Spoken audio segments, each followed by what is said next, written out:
So a lot of different ways to do a paper cutter, but we're just going to start with the basic setup. So a good training partner will keep their hand on the inside.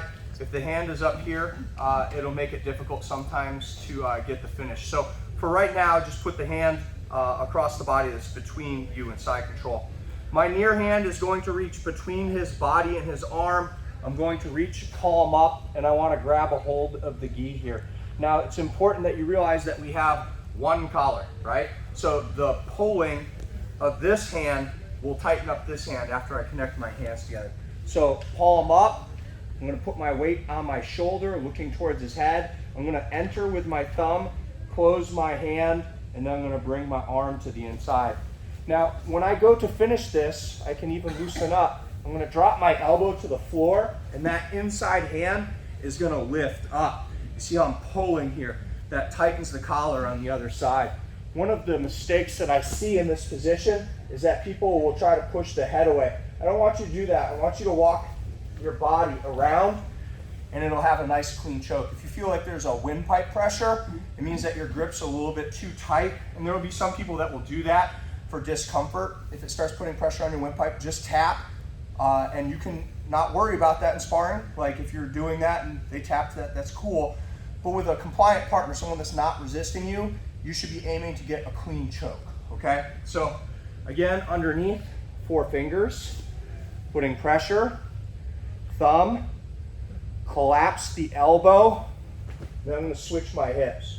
From here, I'm going to walk my body around his head, but my forearm will be jammed in close to that artery here, and so it should be a clean choke.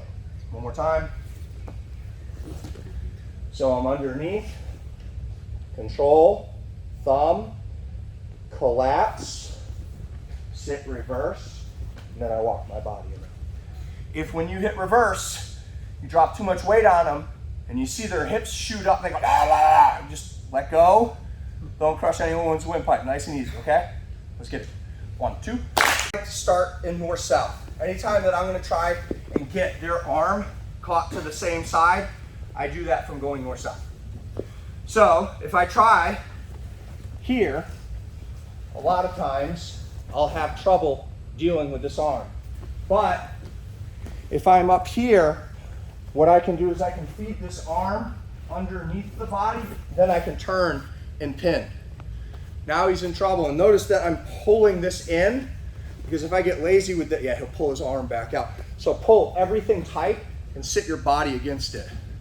Then from here, are my hips on the floor? No, even his body's turned a little bit away from me, and that's good, that's what I want. I'm gonna thread the hand in. If he's fighting with this hand, right, bring straight across, then retract. And when you get retract is when you get that thumb in. So if I'm here, I'll come here and get that thumb in. Now everything's nice and tight. When I sit, I'm gonna pull this towards his hip and then towards the ceiling at the same time as I switch. Then you're gonna come around. So again, I'm north-south, I thread that arm under, and then I trap. Thumb in, nice and tight, switch my hips, and then walk the hips. You have to walk the hips around the head. If they tap when your hip drops, cool, that's okay. Loosen up next time. I want you to practice going around the head. Going around the head chokes somebody unconscious. Let's give it a shot. 1, 2. Sometimes I get the collar, sometimes I don't. Same setup. I'm on the inside. I get control. When I come here, my hand's here. So what I'm gonna do is I'm gonna reach just right over top. I'm still gonna switch my hips, and then I'm gonna step up on top. It will feel weird with this collar. If it's too tight, you can let go of it, but I like to use this to take the back usually off of this. So don't stress, okay? I try to keep it a little bit. Again. So I'm underneath, control. I turn my body, grab, just right here so that you can't easily bridge this arm up and over. I switch my hips and I come up on top. Make sense? If it's too tight to hold on to the collar, you can let go. Mount is mount. But what I find is when I go to step over in that position, a lot of times they'll catch my leg. If they catch my leg and I have the collar, we get the back. We'll do that next. Can I see one more time? Yeah.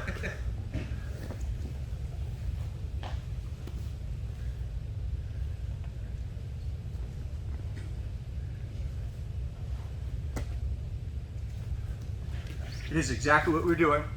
Instead of scooting around the head, just step over into mountain. Let's try it. 1, 2. Back.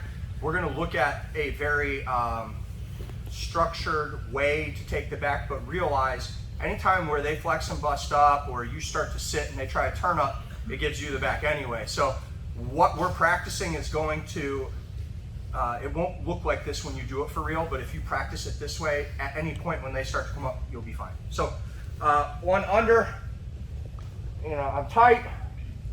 I've sat my hips, right? Just like I was gonna do the choke. A lot of you are lifting your shoulders up and then trying to bring your leg up, and that's tough. It's okay to move your hips and bring the leg over while you're still down. You gotta remember, I'm on the outside of the arm. What's gonna happen if I start to swing the leg over and he starts to turn towards me? That's you, right? He's gonna give me the back here. So don't stress about sitting down here, and the lower your shoulders are, the easier it is for you to get your leg up. The higher your shoulder, you're gonna start getting into flexibility, right? So I have over top, whether I'm choking them or not, I start to come up and I've still got that collar. I'm gonna slide my knee high up by the shoulders, then I'm gonna sit over and take the pocket or the back here. So do it again. So I was north-south, or I fed the arm over, I turn, he brought that hand in, he's defending. I switch my hips. You can drop up on top, slide that knee up, take the back. Different angle. Let's do that this way. Yeah. Right. So I drop my hips all the way over, up. The higher you get the knee, the more likely and more powerful back control you'll get. Make sense? Yes, let's get it. 1, 2.